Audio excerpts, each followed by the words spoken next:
Mengão retornando ao Brasil, começam as definições para esse segundo semestre. Sem dúvida nenhuma, vamos ter algumas mudanças no time, isso é fato. Tem impasse sobre Gerson e o futuro do jogador. Boto também falou sobre as prioridades do Flamengo. Vitor Hugo, com o final do seu contrato de empréstimo, ele já pode estar com destino novo.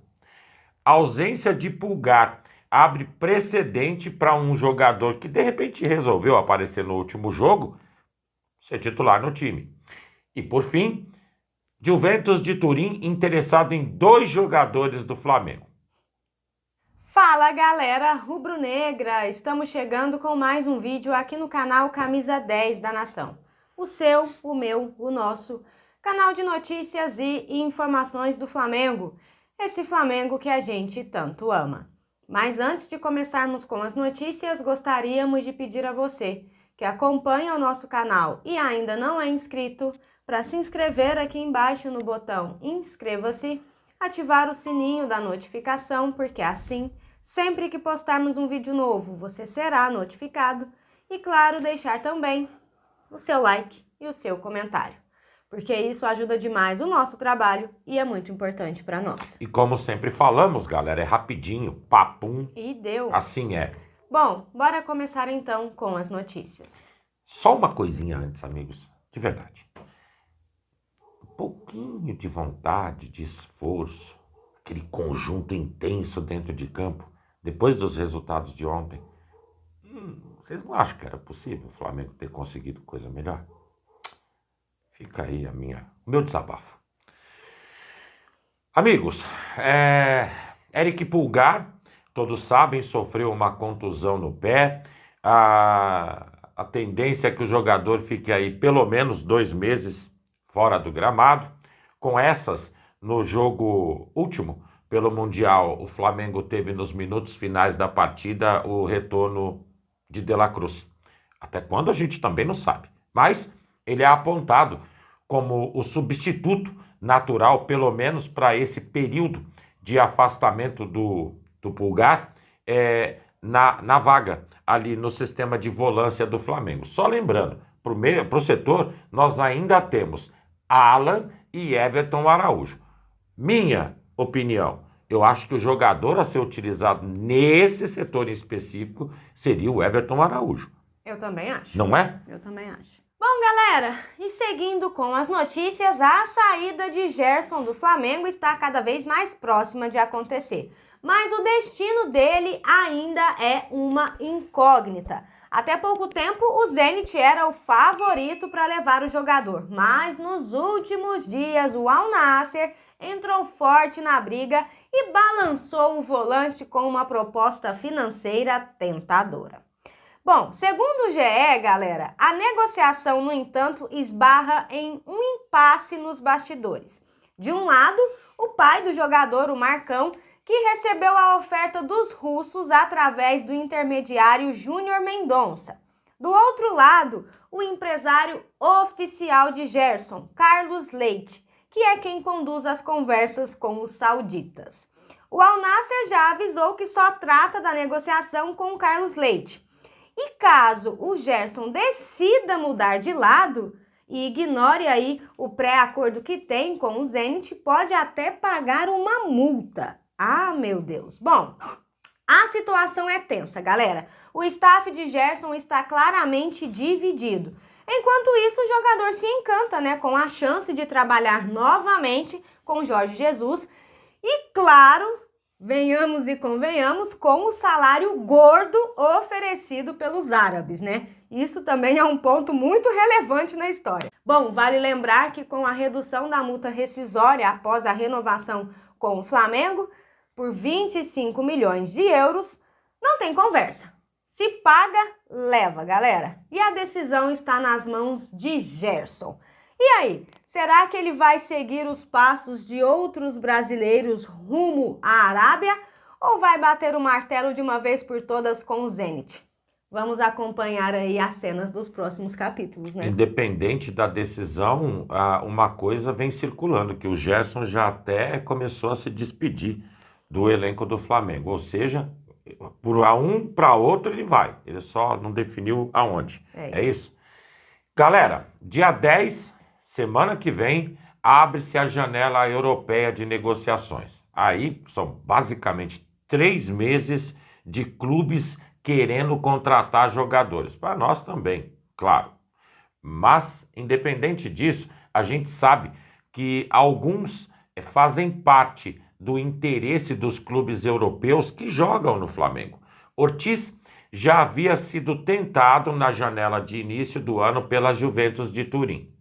Aí vem o jornalista Mirko Di Natale e diz o seguinte, que não só o Ortiz, mas também o Wesley, ou seja, o clube italiano tem interesse nos 2 atletas. Acho que o Wesley talvez seja algo um pouquinho distante da realidade, até mesmo devido ao valor pedido pelo Flamengo.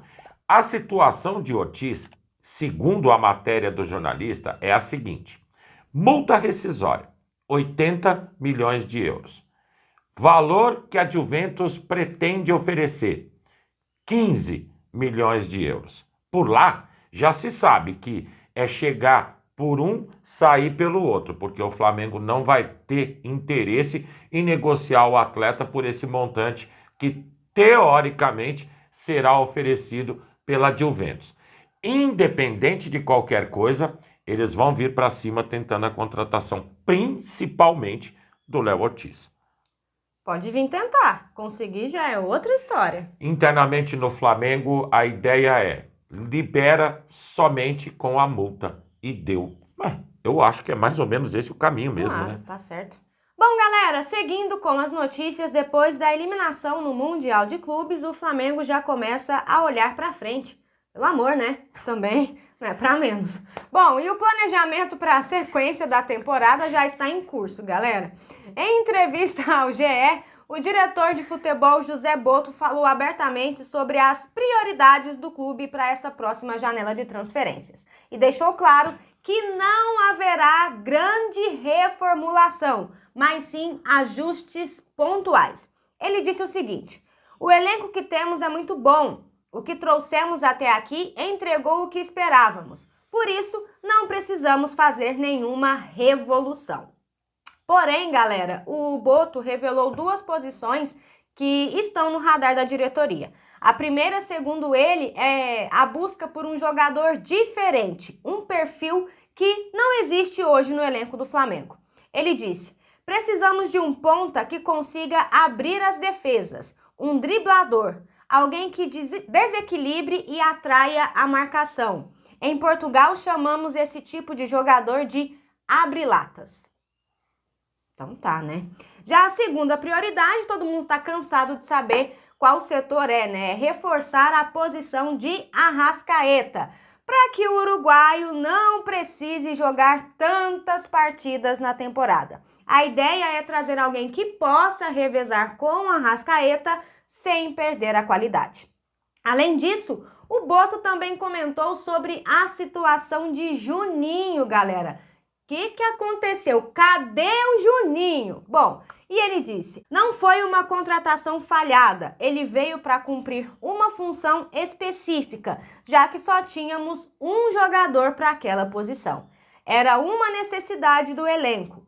Esperávamos uma adaptação melhor? Sim, mas isso é imprevisível. Ele ainda tem potencial, mas a concorrência é pesada. O Botto ainda reforçou que o investimento em Juninho, galera, foi baixo e que o objetivo da contratação do jogador, que era cobrir uma lacuna, foi alcançado. Resumo da história: o Flamengo não planeja grandes mudanças, mas promete buscar reforços cirúrgicos, com foco em qualidade e perfil tático. Vamos ver o que vai acontecer. A lacuna que, entendo, o Botto se referiu que foi preenchida é no banco. Porque de positivo, a única coisa que a gente teve foi o gasto. Fora isso, a gente já tinha o Carlinhos. Nada por nada, dá igual. Pois é, né? Expectativa realmente em cima. Pelo menos a nossa, né, galera? A nossa expectativa em cima desse jogador era uma totalmente diferente. E tem alguns outros jogadores, e vamos ser sinceros aqui, amigos, que o Flamengo precisa começar a se mexer, fazer um remanejamento nessa equipe, trocar peças. Tá precisando. A gente viu, por exemplo, Michael e o Everton Cebolinha não entraram. O que esses caras ainda fazem no elenco? Pois é, né? O Cebolinha entrou ali, mas realmente também não fez diferença nenhuma, né? Querem outro? Vitor Hugo. Vitor Hugo está encerrando lá o contrato de empréstimo com o Gostep e o time não vai querer contar com o jogador, isso aí já é fato. Ele tem contrato com o Mengão até 2028, a sua multa rescisória é 8 milhões de euros. Felipe Luiz não tem interesse na continuidade do jogador vestindo a camisa do Mengão. Pelo Flamengo, ele fez 105 jogos, 6 gols, 6 assistências. Por lá, foram 35 partidas e 3 gols. Ponto. Inclusive, dizem que ele foi destaque na semifinal do campeonato daquele país. Agora, aparece o Famalicão interessado na contratação do jogador. Inicialmente, eles gostariam do atleta por empréstimo, mas, segundo a informação, nada impede que seja feita uma oferta de compra em definitivo e, assim, levar o jogador de vez. A verdade toda é uma só, né, galera? Ele já não vinha tendo chances na equipe principal do Flamengo. Foi emprestado, inclusive entrou naquela negociação do Charlie Alcaraz na época. A gente até entendia que seria algo já definitivo. Bateu o final do contrato, eles iriam adquirir. Não foi assim que aconteceu. Retornar ao Flamengo, totalmente inviável. Ou seja, o Flamengo tem que sim dar um novo norte para esse jogador. Não dá para ficar parado, que nem a gente já tem alguns encostados lá que não vão entrar em campo mais, né? Já tem muitos, né? Já tem. Já deu. Bom, galera, e essas eram as notícias que tínhamos para vocês agora pela manhã. Lembrando, você que é novo no canal e ainda não é inscrito, dá uma forcinha pra gente, botão aqui embaixo, já se inscreve, deixa o seu like, o seu comentário, compartilhem pra geral, porque vocês sabem, juntos somos mais fortes. Muito mais fortes. Pessoal, fiquem bem, um excelente dia a todos vocês, um grande abraço e até o próximo vídeo. Amigos e amigas, tchau, tchau.